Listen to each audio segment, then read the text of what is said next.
நல்லவர். இன்று இரவு இந்த ஜெபமே ஜெயம் பிரேயர் நிகழ்ச்சிக்கு வந்திருக்கிற உங்கள் ஒவ்வொருவரையும் இயேசுவின் நாமத்தினாலே நான் வாழ்த்தி வரவேற்கிறேன். Praise the Lord. அற்புதமாய் கர்த்தருடைய நாமம் மகிமைப்படட்டும். Amen. நிறைய பேருக்கு ஷேர் பண்ணுங்க, நிறைய பேருக்கு இதை பகிர்ந்து அற்புதமாய் இந்த வார்த்தையை அனுப்புங்க. பலர் ரட்சிக்கப்படட்டும், பலர் வாழ்க்கையில கர்த்தர் அற்புதங்களை செய்வாராக. நம் ஜெபம் பண்ணி அற்புதமாய் இந்த ஜெப வேலையை தொடங்குவோம். பிதாவே, நன்றி செலுத்துகிறோம். கர்த்தராகிய இயேசுவின் நாமத்தினால் நம்மிடத்தில் வந்து நிற்கிறோம். கர்த்தாவே, ஆமென். ஸ்தோத்திரம். நேரத்தில் ஆண்டவரே, எங்கள் எல்லாத்தையும் ஆண்டவரே இந்த ஜெப வேலைக்கு கூடி வர செய்த கிருபைக்கு உமக்கு நன்றி ஆண்டவரே. ஸ்தோத்திரம். ஸ்தோத்திரம். கர்த்தாவே, நீர் எங்களுடைய வாழ்க்கையில் நல்லவராக இருக்கிறீர். அதுக்கு கோடி ஸ்தோத்திரம் பிதாவே. ஸ்தோத்திரம் ஆண்டவரே. ஸ்தோத்திரம். இந்த நேரத்தில் ஆண்டவரே, இந்த ஜெப கூடிகளில் வந்து இணைந்திருக்கிற ஒவ்வொருவரையும் உம்முடைய ஆண்டவரை பிரசனத்தினால் நிரப்புவீராக, உடைய ஆவியினால் நிரப்புவீராக. கர்த்தாவே, நல்ல உற்சாகம் உள்ள ஆவியானவர் எங்களை நிரப்புவீராக. ஆண்டவரே, எங்களை வார்த்தையை கொண்டு தொடர்ந்து எங்களோட பேசுவீராக. உம்முடைய கரத்துல அந்த ஜெப வேலையை அர்ப்பணிக்கிறோம். இயேசுவின் நாமத்தினால ஜெபிக்கிறேன் ஜீவனுள்ள நல்ல பிதாவே. ஆமென். ஆமென். கர்த்தர் நமக்கு கற்பித்த ஜெபத்தை எல்லாம் சேர்ந்து செய்வோம்.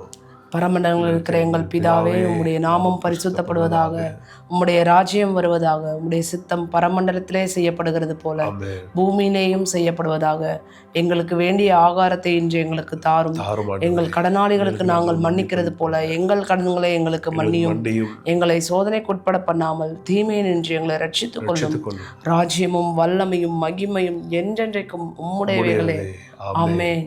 பரிசுத்த ஆவியானவரே, இயேசுவின் நாமத்தினால் நம்மை வாழ்த்தி வரவேற்கிறோம். ஆமென். ஜெபிக்க வைங்க, உற்சாகத்தை கொடுங்க, பலத்தை கொடுங்க. இயேசுவின் நாமத்தில் பிதாவே. ஆமென். ஸ்தோத்திரம். ஆமென். பரிசுத்த ஆவியானவர் வரும்போது அவர் அற்புதமாய் நம்மை பலப்படுத்துகிறார். ஆமென். அந்த அபிஷேகம், அவர் தருகிற அபிஷேகம் எல்லா நுகத்தையும் முறிக்கிறது. ஆமென். விசேஷமாய் தேவ பிள்ளைகள் சொல்லுகிற சோர்ந்து மட்டும் போயிடாதீங்க. இந்த கிறிஸ்மஸ் நாட்களில் நாம் புதன்கிழமை கிறிஸ்மஸை செலிப்ரேட் பண்ண போகிறோம். அடுத்த ஒரு வாரத்தில் புது வருஷத்துக்குள்ளே பிரவேசிக்க போகிறோம். கர்த்தர் அற்புதமாக இந்த விடுமுறை நாட்களை கொடுத்துருக்கிறார். குடும்பத்தோட நல்ல சந்தோஷமாக இருக்க கர்த்தர் விரும்புகிறார். ஆகவே உங்களை உற்சாகப்படுத்துகிறேன். ரொம்ப சந்தோஷமாக இருங்க.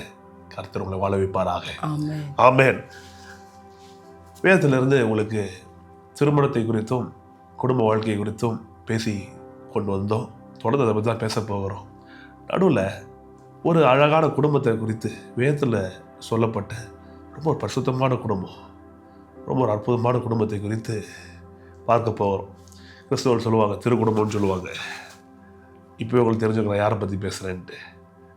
அற்புதமாக யோசேப்பு, மரியாள் இவர்களை குறித்து தான் பேச போகிறோம். எப்படி கடவுள் அவர்களை தெரிந்தெடுத்தார், ஆச்சரியமாக இருக்கிறது. ரொம்ப சாதாரணமானவர்கள். அதனால தான் சொல்லுகிறேன், சாதாரணமானவர்கள் ஆக நம்ம இருக்கிறது சாதாரணமானது கிடையாது. எனக்கு வேதம் சொல்லுகிறது, நமக்கு உதவியாய் கர்த்தரே இருக்கிறாரா. He is the defender of the defenseless. He is the helper of the helpless. நம்பிக்கையே அற்றவர்களுக்கு He is the hope for the hopeless. அதனால யோசிச்சு பாருங்க, அவர் ஒரு தச்சு வேலை செய்கிற ஒரு கார்பெண்டர். யோசேப்பு, மரியாளை குறித்து சொல்கிறாங்க, ஒரு கிராமத்து பெண், அவ்வளோதான், அதுக்கு மேலே ஒன்றுமே கிடையாது. ஆனால் கடவுளுடைய வார்த்தையை கொண்டு வந்து கபிரியல் சொல்லும்போது, தேவ தூதன் பேசும்போது ஒரே வார்த்தை சொல்கிறாங்க, இதோ நான் ஆண்டவருக்கு அடிமை, அவர் வார்த்தையின்படி எனக்கு ஆகட்டும். கொஞ்சம் யோசிச்சு பாருங்க, திருமணமாகாத ஒரு பெண் கர்ப்பம் தரிக்கிறது எவ்வளோ ஒரு அவப்பேர், எவ்வளோ ஒரு கெட்ட பேர்.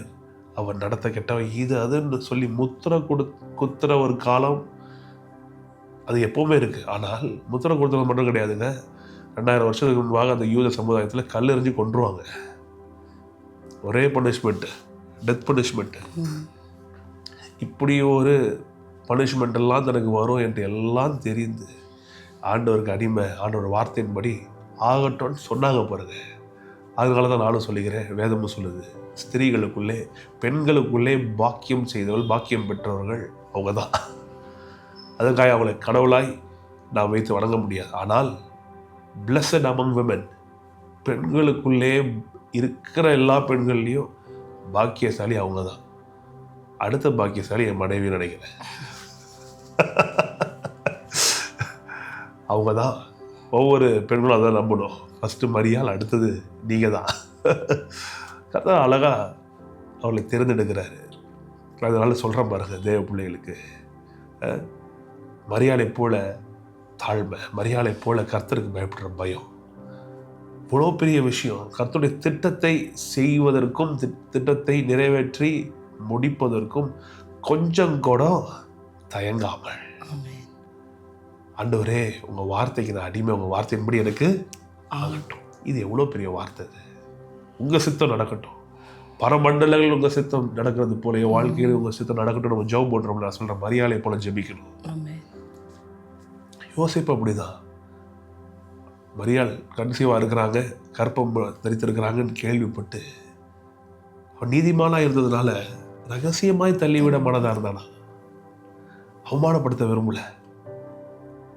மரியாதை பற்றி அவனுக்கு தெரியுது, இவன் அப்படிப்பட்டவன் கிடையாது. ஆனால் ஏதோ நடக்குது, இவனுக்கு புரியல.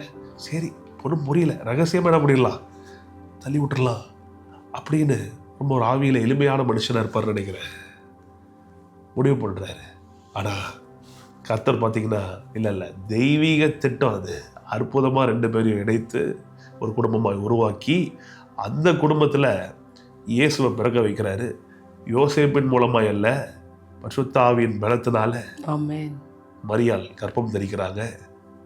மரியாளுக்கு பிறக்கிற முதல் குழந்தை இயேசு, நம்முடைய உலக ரட்சகர், நம்முடைய ரட்சகர், தேவாட்டுக்குட்டியானவர், வம்சத்தில் வந்த யெகோவா தேவன், ஜீவ வார்த்தையான தேவன். தொடர்ந்து இந்த குடும்பத்தை குறித்து பேசுவோம். இன்னைக்கு ரொம்ப விசேஷமாய் ஒவ்வொரு குடும்பத்தில் இருக்கிற பெண்களும் மரியாதை போல தாழ்மையா, கர்த்தருக்கு பயப்படுற பயத்தோடு, முக்கியமாய் கர்த்தருடைய திட்டங்களும் நோக்கங்களும் நிறைவேற்றுகிற மக்களாக இருக்க வேண்டும் என்பது நம்முடைய விருப்பமாக இருக்கணும், ஒரு ஆம்பிஷனாக இருக்கணும். தேவனுடைய சித்தம் அதுதான். இப்படி ஒவ்வொரு பெண்கள் இருக்க வேண்டும் என்று நாம் ஜெபம் பண்ணுவோம். கர்த்தர் உதவி செய்வாராக. ஜெபம் பண்ணலாமா? கர்த்தர் உதவி செய்யட்டும். பிதாவே நன்றி சொல்லி ஜெபிக்கிறோம். இந்த அற்புதமான இரவு வேளையில் கர்த்தாவே, இந்த ஜெயம் நிகழ்ச்சியில் நாங்கள் ஜெபிக்கிறோம். கர்த்தாவே, அற்புதமான எங்கள் அன்பு சகோதரிகளுக்காக ஜெபிக்கிறோம், எங்கள் வீட்டு பெண்களுக்காக ஜெபிக்கிறோம். பரிசுத்த ஆவியானவர் நல்ல பலத்தை கொடுங்க, விசுவாசிக்கிற கிருபையை கொடுங்க. உடைய வார்த்தைகளை இன்னும் அதிகமாக விசுவாசித்து புத்தியுள்ள ஸ்திரீகளாய் வீட்டை கட்டி எழுப்ப உதவி செய்வீராக. கர்த்தாவே, எவ்வளவு சவாலான சூழ்நிலையும் உடைய வார்த்தை மட்டுமே நிறைவேற வேண்டும் என்கிற பெரிய திட்டமும் நோக்கமும் மட்டுமே உண்டாகட்டும். வேற எந்த ஒரு குறிக்கோளும் இல்லாமல் கர்த்தருடைய சித்தத்தை என் கணவன் செய்யணும், அதுக்கு நான் உறுதுணையா இருக்கணும். கர்த்தருடைய சித்தத்தை நான் செய்யணும், அதுக்கு நான் கர்த்தருக்கு முன்பாய் கர்த்தருக்கு கீழ்ப்படியணும். என் பிள்ளைகள் கர்த்தருடைய சித்தத்தை செய்யணும், என் குடும்பம் கர்த்தருடைய நோக்கத்தை நிறைவேற்றணும் அப்படின்னு ஒவ்வொரு பெண்மணியும் ஆண்டவரே இப்படி சித்தத்தை செய்கிறவர்களாக இருப்பார்களாக. விசேஷமா GJCF பெண்களுக்காக ஜெபிக்கிறோம். இதை பார்த்து கொண்டிருக்கிற அன்பு பெண்களுக்காக ஜெபிக்கிறோம். ஆண்டவரே, எல்லாரும் வாழட்டும், சரீரத்தில் இருக்கிற பலவீனங்கள் மறையட்டும். விசேஷமாய் நான் என் மனைவி ஒருமனப்பட்டு கேட்கிறோம் இயேசுவின் நாமத்தில். பெண்கள் சம்பந்தப்பட்ட எல்லா வியாதிகளும் எல்லா பிரச்சனைகளும் அகன்று போகட்டும் இயேசுவின் நாமத்தினாலே. பாலிசிஸ்டிக் ஓவரிஸ் இயேசுவின் நாமத்தினாலே.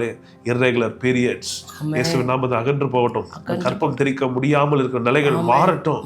தேவன் எல்லாம் செய்ய முடியும் என்று நாங்கள் விசுவாசிக்கிறோம், விசுவாசி ஜெபிக்கிறோம். கர்த்தர் பரிசுத்த ஆவியானவர் அசைவாடுவீராக.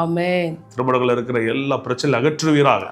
இதே போல ஆண்களும் கர்த்தாவே, யோசேப்பை போல கர்த்தாவே தன்னுடைய மனைவிகளை நேசித்து கர்த்தாவை புரிந்து கொண்டு ஆண்டவரே அவமானப்படுத்துகிறவரா இல்லாமல் கர்த்தாவே அவர்களை கட்டி எழுப்புகிறவர்களாய் ஆண்டவரே இருக்கிற கணவன்களாய் ஆண்டவரே இருப்பார்களாக. பார்த்து கொண்டிருக்கிற ஒவ்வொரு குடும்பத்துக்காக ஜெபிக்கிறேன், பார்த்து கொண்டிருக்கிற ஒவ்வொரு கணவன்மார்களுக்காக ஜெபிக்கிறேன், மனைவிகளுக்காக ஜெபிக்கிறேன், பிள்ளைகளுக்காக ஜெபிக்கிறேன். எல்லாரும் நல்லா இருக்கணும் ஆண்டவரே. உங்க ஞானத்தை கொண்டு எல்லாரும் சுகமா இருக்கும்படிக்கு உதவி செய்வீராக. பரிசுத்த ஆவியானவர் நீர் பலப்படுத்துவீராக. ஐஸ்வர்யத்தை சம்பாதிக்க பலனை கொடுப்பீராக. கடன் பிடியிலிருந்து வெளியே கொண்டு வருவீராக.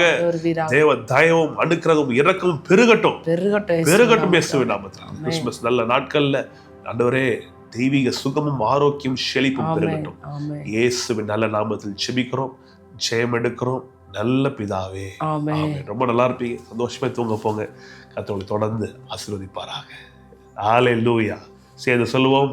ஆத்துமாவே கர்த்தரை ஸ்தோத்திரி, என் முழு உள்ளமே கர்த்தருடைய பரிசுத்த நாமத்தை ஸ்தோத்திரி.